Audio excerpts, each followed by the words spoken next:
네, 그럼 오늘 장의 하락 요인들 조금 더 자세하게 파헤쳐 보도록 하겠습니다.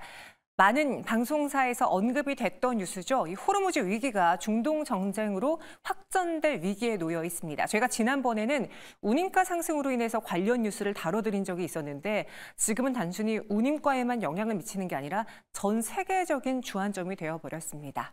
바로 지난해 10월이죠. 이 예멘의 후티 반군이 홍해를 통과하는 선박에 무차별적으로 공격을 보여줬습니다. 수에즈 운하를 통해 지중해와 인도양을 잇는 이 홍해에 민간 선박에 대한 공격이 펼쳐졌고요. 정확한 피해 규모라던가 횟수는 나타나고 있진 않지만 바이든 대통령은 오늘 최근에만 27번의 공격이 이어졌다라고 말했습니다. 더불어서 지난달부터 그런 양상은 더 격화되었습니다. 글로벌 해운사 2위 업체죠. 머스크는요. 그로 인해 홍해 항행을 일시 중단하겠다라고 선언을 했고 2주간 실제로 중단을 했습니다. 그리고 우회를 하기도 했죠. 그리고 재개가 된 지 얼마 안 돼서 이 머스크의 컨테이너선인 항저우호가 공격을 받았습니다. 그러다 보니 이 머스크 항저우호는 미군에게 도움을 요청했고 당시 미군이 홍해에서 후티 반군과 첫 교전을 펼쳤습니다. 이전에는 이제 이라크나 시리아 내에서 공격을 펼친 적은 있어도 예멘 반군에 함께 이 후티 반군과 교전을 펼친 건 처음인데요. 그러고 나서 2024년 1월 11일 간밤에는 여러 뉴스가 쏟아졌죠.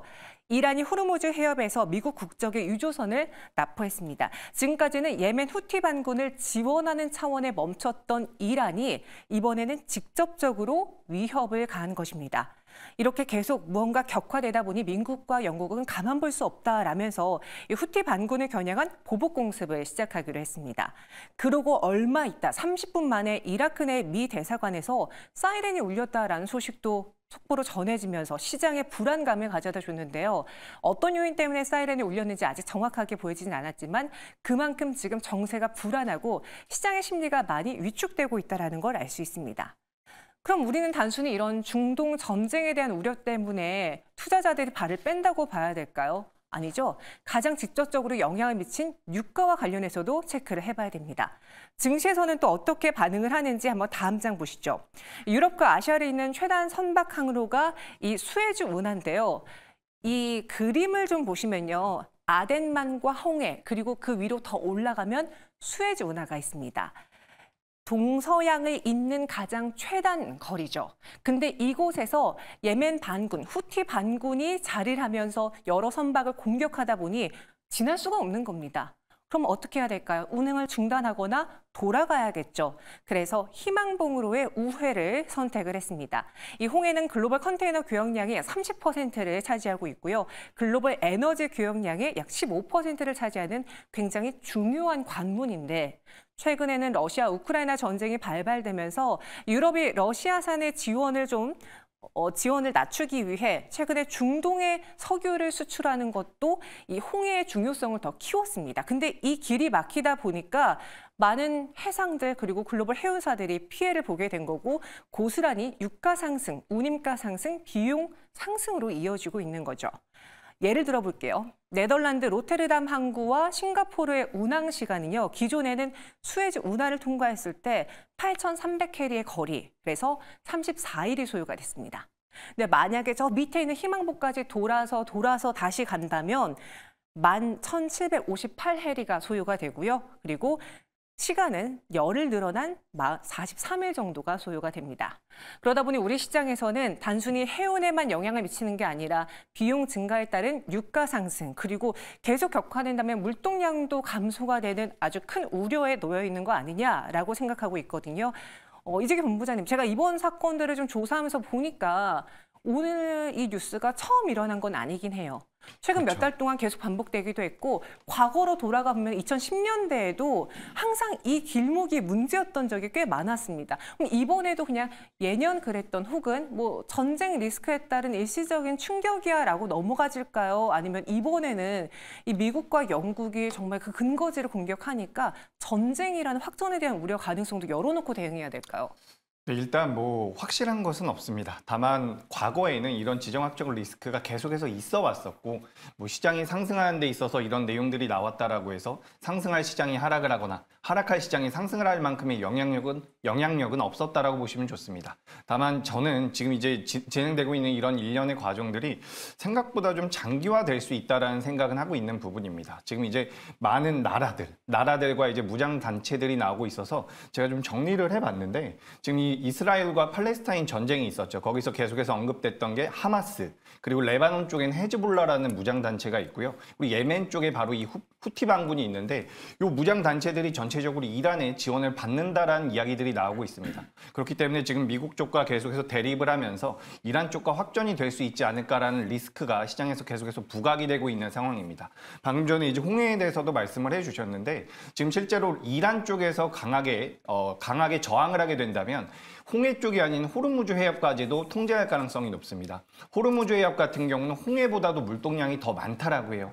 그렇기 때문에 이런 과정들이 벌어진다라고 한다면 운임가, 지금도 잘 올라가고 있는 상황인데 운임가에 대한 영향은 분명히 미칠 가능성이 있다라고 보고 있기 때문에 우리가 너무 테마로만 취급할 필요는 없다라고 보고 있습니다. 다만 이제 이런 과한대에서도 주가의 흐름, 지금 유가 같은 경우는 오전에 갑자기 좀 올라가는 모습이 나왔지만 한번 눌림은 나왔었거든요. 하지만 지금 다시 한번 올라가고 있는 부분이라서 이런 지정학적인 리스크는 제가 생각했을 때는 계속해서 추이를 좀 지켜봐야 된다라고 보고 있습니다. 그러니까 과거에도 이런 일이 있었고 그런 일이 있을 때마다 잘 넘어갔는데 지금은 우리가 좀 더 지켜볼 필요가 있다라는 말씀 한번 드려보고요. 또 한 가지 말씀드리고 싶은 것은 지금 이란 같은 경우는 사실상 그렇게 전쟁을 할 만한 여력이 남아있지는 않습니다. 어떻게 보면 굉장히 다행스러운 부분인데 이란의 정권 자체가 지지를 많이 못 받고 있는 상황이기 때문에 뭐 미국과 이 적대적인 관계를 극단적으로 치닫게 만들 가능성은 적다라고 보는 거죠. 그리고 미국 쪽 같은 경우도 지금 중국 쪽을 더 신경을 쓰고 있는 부분이기 때문에 우리가 이제 더 확전되진 않을 것이다라는 일단 그런 분석은 좀 있습니다. 다만 추이는 봐야 된다라는 말씀을 꼭 좀 드리고 싶네요. 네. 그러니까 지금 뭐 예단할 수는 없지만 이 이슈가 그리고 이 지정학적 리스크가 계속 시장을 침체로 이끌어갈 것이다라고 예단하기는 좀 어렵다라고 판단했습니다. 이건희 대표의 생각은 어떤지요? 실제로 오늘 장에 좀 영향을 많이 미치긴 했잖아요. 일단 뭐 오늘 두 가지가 겹친 거죠. 후티 반군 관련된 이제 문제도 있었지만 또 하나가 이제 이란이 직접적으로 호르무즈 해협을 지나는 미국의 선박을 납포를 했죠. 여러 이제 꼬투리를 잡아서 이제 배를 못 지나가게 했는데 이제 결국에는 이제 페르시아만과 홍해 쪽에서 지금 긴장이 계속 강화되고 있고 후티 반군이 이제 예멘 후티 반군이 보면 위치가 아까 이제 지도를 잘 보여주셨는데 그 홍해 딱 입구에 있습니다. 그래서 예멘 위치가. 그래서 하나라고 해서 그쪽 이제 아예 수도를 점령하고 있는데요, 후티 반군이. 후티 반군 아까 이제 뭐 무장 단체들 다 헤즈볼라부터 시작해서 설명을 해주셨는데 다 지금 이란의 지원을 받는 게 다 시아파 세력 무장 세력들이고요. 결국에는 이란은 시아파를 전 세계에 퍼뜨리는, 그러니까 이슬람교를 전 세계에 퍼뜨리는 게 헌법에 명문화되어 있는 나라입니다. 그래서 지금 국가 혁명 수비대 이쪽을 기준으로 해서 이런 반군들을 지원하면서 자기 세력을 키우고 있는데. 지금 이란이 직접적으로 좀 납포도 하면서 이렇게까지 이제 나오게 된다. 근데 이제 미국은 이란을 칠 수는 없습니다. 이란을 치게 되면 이란이 핵무기를 가졌는지 안 가졌는지 모르겠지만 가졌다는 전자에 건드릴 수 없는 상황이고요. 그러면 결국에는 후티 반군을 이제 우회적으로 치면서 지금 그쪽 홍해 쪽의 그 수에즈 운하 통행을 좀 좋게 만들려고 하는 쪽으로 지금 가볍게 가려고 하는데 여기서 만약에 이란이 적극적으로 개입하지 않는다라고 하면 단발적으로 끝날 수 있고 또 아니면 후티 반군이 지속적으로 이제 이런 것들을 저항하기 시작하면 생각보다 길어질 수도 있다. 이런 부분이 결국에는 이스라엘과 가자 지구의 전쟁이 아직 안 끝났다는 부분이 가장 큰 원인이기 때문에 이 부분이 해결되기 전까지는 지속적으로 나올 수 있는 지정학적 리스크라고 보시면 되고 그럼 해운 선사들 입장에서는 굳이 위험하게 수에즈 운하를 통과하면서까지 운항을 할 이유는 없기 때문에 당분간 희망봉 그 노선을 고수하지 않겠나 이렇게 생각하고 있습니다. 네, 그래서 계속 이 이슈와 관련해서는 우리가 따라가 봐야 된다, 어쩔 수 없다라는 이야기입니다. 한번 증시에서는 오늘장 어떻게 반응했는지 볼게요. 대표적으로 이 홍해와 관련해서 관련주들을 정리해 봤는데요. 보시죠. 유가 관련주를 먼저 살펴보겠습니다. 호르무즈 해협 봉쇄에 따른 유가 급등 가능이 있기 때문에 흥구석유와 중앙에너비스, 한국석유, 극동유와 대성산업이 있고요. 그리고 방산주의 경우에는 지정학적 리스크가 불거질 때마다 무기 수요가 늘어날 수도 있고 더불어서 심리적인 요인을 자극하기 때문에 매번 관련주로 꼽히죠. LIG 넥스원, 한국항공우주, 하나에어로스페이스, 하나시스템, 빅텍이 있습니다. 그런데 항상 무기와 연관된 종목의 경우에는요. 오늘 장 초반에는 좀 떠올랐지만 오히려 막판에 가서 상승폭을 반납했고 그보다는 더 방산으로 뭔가 심리적으로 상승 탄력이 더 큰 퍼스텍과 스펙코, 빅텍, 한일단주, 휴니드가 오히려 더 상승 탄력이 컸습니다. 또 조금 더 넘어가 본다면은 이 해상 운임, 해상 물류가 원활하게 이뤄지지 않았을 때는 곡물가에도 타격을 주겠죠. 신성홀딩스가 21% 넘는 급등을, 한일사료와 고려산업, 샘표도 빨간불을 켰고요. 마지막으로 오늘 시장에서 상승률 상위 대다수의 이름을 랭크한 해운 관련주, 흥하해운 마지막까지 상한가 마감하면서 그 홍해 관련주 내에서는 대장주가 되어버렸습니다. 대한해우도 10% 넘게 올라줬어요. 이렇게 좀 테마, 섹터별로 좀 나눠봤을 때 이재규 본부장님, 해운주가 가장 강하게 반응을 했고 그 외의 종목들도 이렇게 유가라던가 방산, 식량으로 좀 나눠볼 수 있는데 개인적으로 계속 이 이슈는 체크해봐야 되잖아요. 어떤 종목 위주로 보는 게 그나마 수익률단에 도움이 될까요? 네, 일단 우리가 개연성으로 봤을 때는 해운 관련주들이 가장 유리할 것이다라고 생각을 하고 있습니다. 실제로 이 상하이 컨테이너 지수라는 게 있는데 작년 12월 달부터 지금 1월 달까지 거의 100% 가까운 상승이 나왔습니다.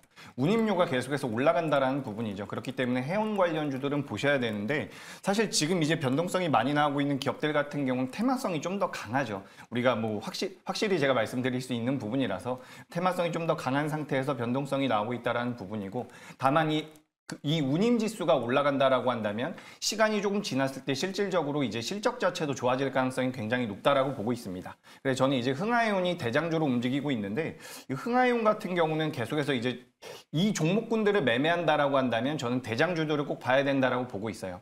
규모가 큰 페노션이나 HMM 같은 경우도 어떻게 보면은 이 상하이 컨테이너 지수가 상승하는 것에 대한 수혜를 받을 수가 있는 부분인데 그 부분이 아니라 실제로 우리가 시장에서는 테마로 생각할 필요가 있다라는 거죠. 그렇기 때문에 지금 오늘 변동성이 가장 크게 나온 종목들을 보실 필요가 있다라는 말씀을 드리고요. 여기에 대해서 제가 조금만 더 말씀을 드려보자면 지금 방산주 같은 경우도 마찬가지입니다. 시장에서는 이제 LIG 넥스원이라든지 한화시스템 같은 기업들을 가치가 좀 뛰어나고 우상향을 할 수 있는, 성장을 할 수 있는 방산주라고 이야기를 하지만 실제로 시장에서 변동성이 커지는 것은 빅텍이나 스페코 같은 기업들입니다. 그런 것들을 감안해 봤을 때 해운 관련주를 매매한다고 하더라도 지금 운임지수가 올라가는 것은 구조적으로 메리트가 될 수가 있겠지만 단기적인 트레이딩 관점에서는 시장에서 부각을 많이 받고 있는 저런 흥하해운 같은 기업들을 계속해서 눈여겨보시면 도움이 될 것 같습니다. 네, 맞아요. 그러니까 오늘 방산주 내에서도 정말 무기 수요가 늘어난다면 우리가 대표적으로 봐야 될 뭐 하나에어로스페이스, 하나시스템, LIG 넥스원은 오전장이 상승하고 오히려 하락 전환했거든요. 그런데 빅텍과 같은 우리가 전쟁이 벌어지면은 방산주지. 그럼 대표적으로 생각나는 빅텍, 퍼스텍. 오히려 스펙코와 같은 종목들의 상승 탄력도가 더 컸다라는 게 지금은 무언가 실적을 보고 정말 이론적으로 접근하기보다는 투자 심리적으로 더 영향을 받는 증시다라고 해석을 해볼 수 있었습니다. 더불어 오늘은 신성홀딩스까지 대두가 상승과 연결되면서 올라줬는데 이건희 대표님은 개인적으로 이 4가지 섹터 중에서 나는 이 홍해와 관련해서 계속 이 종목들은 내 관심주 안에 넣어볼래라는 섹터가 있을까요? 일단 지금 뭐 약간 다 전반적으로 다 테마로 움직이는 거죠. 실제로 수혜를 볼 회사가 어딘가를 이제 고민을 해보면 답은 뻔하게 나오는데. 네. 사실은 흥하해운 같은 경우 이제 워낙 뭐 시가총액이 작은 시가총액은 아니지만 다른 HMM이나 뭐 페노션에 비하면 작기 때문에 더 빨리 움직이는 걸로 보이는데 흥하해운 본업이 아시아 지역에서 석유 제품 운반하는 겁니다. 그러면 아시아 지역은 지금 지정학적 리스크가 나오고 있지 않죠. 물론 이제 운임이 전반적으로 올라가서 조금 더 수익은 날 수 있겠지만 주가가 상한가에 갈 정도의 그 정도는 아니다라고 보고 있고 지금은 일시적으로 이제 새로운 이제 모멘텀을 찾는 쪽에서 조금 수급이 몰리면서 상한가를 갔다고 보시면 될 것 같고요. 오히려 지금 저는 이제 HMM 같은 종목이 실질적으로는 수혜를 본다라고 보시면 될 것 같습니다. 왜냐하면 결국엔 컨테이너선들이 글로 많이 다니는데 HMM도 다닙니다. 그쪽을 다니고 있는 중에 그러면 수혜준화를 안 가면 돌아가야 되겠죠. 그러면 당연히 그다음부터 운임 더 세게 불러야 되는 상황이고, 그럼 HM의 입장에서는 실질적으로 이제 운임이 당분간 이 긴장이 유지된다라고 하면 오히려 수익은 더 좋아질 수밖에 없다라고 보시고, 단기적으로 이제 트레이딩 영역에서는 이제 뭐 테마성으로 흥하해운이나 대한해운 같은 거 하실 수 있지만 네. 실제로 이제 실적이 좋아지는 것까지 감안한다라고 하면 사실은 HMM이 더 편하게 매매할 수 있는 종목이지 않겠나 생각하고 있습니다. 목표가와 손절가는요?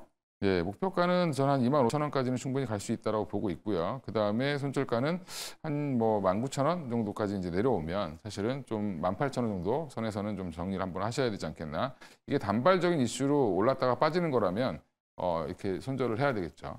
네, 그래서 이건희 대표는 홍해 무역 긴장에 따라서 가장 우리가 눈여겨봐야 될 종목은 해운주 내에서 HM입니다라고 다음 주 월요일 시가 공략주로 선정을 해주셨습니다. 본부장님의 종목은 어떤지 저희 이 이슈를 오늘 쭉 다뤄봤잖아요. 그렇죠. 이제 혹자는 다 아는 내용이긴 한데 이게 뭐 중요해라고 생각할 수 있지만 이 돌파가 가능한 뉴스인지 증시내에서 돌파 가능한 뉴스인지 다음 주 월요일에 시가 공략주 바로 공개해 주실까요? 네, 제가 준비한 다음 주 시가 공략주는 대성산업이라는 기업입니다. 사실 운임 관련돼서 저는 이 흥하해운을 좀 더 좋게 보고 있었는데 오늘 변동성이 너무 크게 나왔기 때문에 일단 좀 우량한 기업을 말씀을 드려보려고 해요. 아무래도 시청자분들께서 주식을 처음 하셨던 분들도 계실 것 같아가지고 그래도 좀 내재 가치가 있고 시간이 좀 걸리더라도 움직임이 나올 수 있는 기업으로서 대성산업을 말씀드려보도록 하겠습니다. 매수가는 다음 주 시초가로 공략을 하시면 될 것 같고요. 목표가는 4,100원, 그리고 손절가는 3,400원으로 의견을 드리는데 이 흥하해운에 대해서 잠깐만 말씀을 드려보자면 이 흥하해운 같은 경우는 지금 대주주의 물량을 제외하면 대주주의 물량이 굉장히 많습니다.